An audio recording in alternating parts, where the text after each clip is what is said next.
Hello friends, welcome to my channel. In this video, I am discussing about Lami's theorem.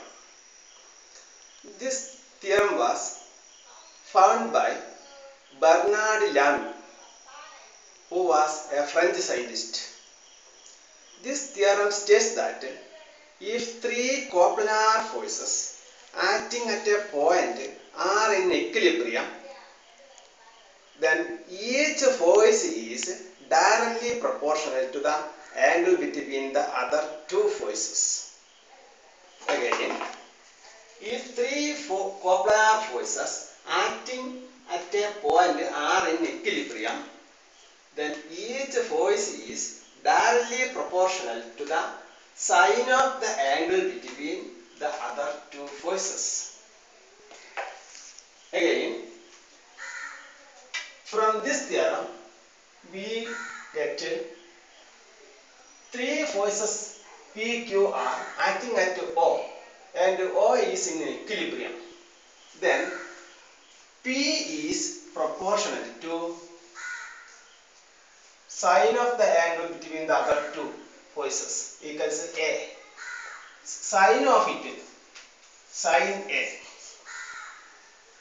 That's it. So the proportionality sign can be avoided by putting a constant K sine A.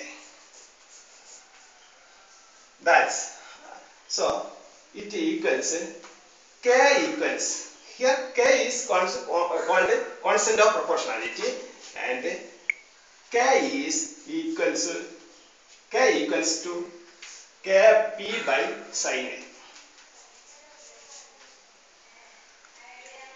In the same way, Q directly proportional to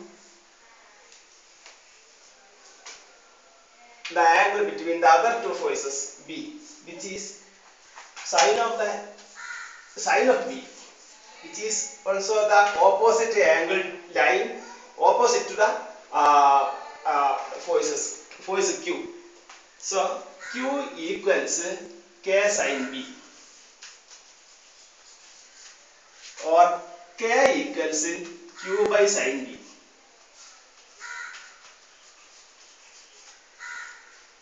Again, R is the third force. R is directly proportional to sine C, or it is sine C, K sine C. So K equals R by sine C. So we get three relations. One is this, the second is this, the third is this. Combining these three equations, we get K equals psi P by sine A equals Q by sine B equals R by sine C. This is the mathematical form of Lamy's theorem. That's all about Lamy's theorem.